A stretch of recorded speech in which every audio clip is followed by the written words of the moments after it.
Tonight, CUPE Ontario President Fred Hahn joins us. Fred, it's day one of CUPE's strike action here. The question on not just parents' minds tonight, but from the education support workers is how long will this strike last? What can we expect next week? Well, I don't have a crystal ball, but I can say this. I was able to talk to thousands of our members today who were at Queen's Park in Toronto over the course of the day, and each and every one of them expressed their resolve to keep going. Their courage and their strength were an enormous emotional uplift for me today, because of course, we're talking here about women. 70% of our members are women. Most of them, 60% of them, are laid off every summer. Their wages are abysmal, the average wage being $39,000, but lots of people I talked to today reminded me that they make much less than that as an early childhood educator or as an ECE, or sorry, as an education assistant. And so for those workers to have that courage and that resolve was an inspiring sight. As long as they are prepared to fight, their union, our union, will stand with them. There are so many unions backing you, too. I do want to talk about the Ford government's controversial bill. Education Minister Stephen Lecce calling the strike illegal today and making it clear that they will use the provisions to fine employees and the union. We're talking thousands of dollars a day. Are you aware of any fines being handed out today, and how does that process work? I have no idea how that process works. I can tell you that no fines have been handed to me personally, nor am I aware of any.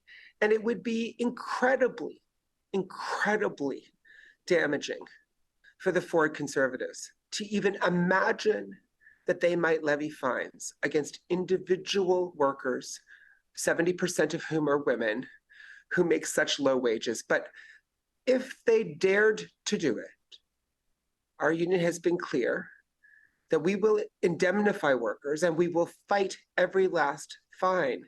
This isn't about what's legal or illegal anymore. Yesterday, a bill was passed in the Ontario legislature which is essentially illegal. It violates our Constitution. That's what the notwithstanding clause is. I know it violates the Constitution, but notwithstanding that, I'm going to do it anyway. Martin Luther King Jr. reminded us of this decades ago. We have a moral obligation to disobey unjust laws. That's what our members are doing, and they're being joined by thousands of others. And Fred, just in terms of Monday, the next day of possible school closures, some parents have voiced their anger with this. What message do you want to send to them tonight? I've been asked this a bunch today, and I've tried to remind us all of something.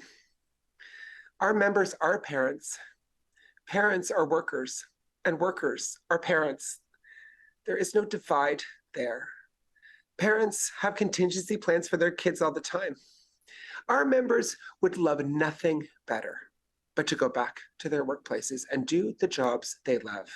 But they are not prepared to do that while their constitutionally protected rights have been stripped, while they have a collective agreement that orders them into poverty, cuts their job security provisions, orders concessions to their sick leave and to their short-term disability plan. They're simply not prepared to do it.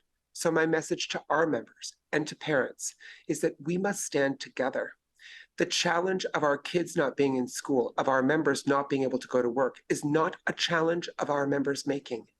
It is a challenge that we must address with Minister Lecce and with the Premier, Mr. Ford. And I would encourage parents to do everything they can to call their MPPs, to remind them that there is still time. They can come back to a bargaining table. They can sit down with our union. They can negotiate a settlement. They could put an end to this today if they wanted to. And we will have to see how the weekend unfolds. Thank you for your time tonight. That's Fred Hahn, president of CUPE Ontario. Thank you.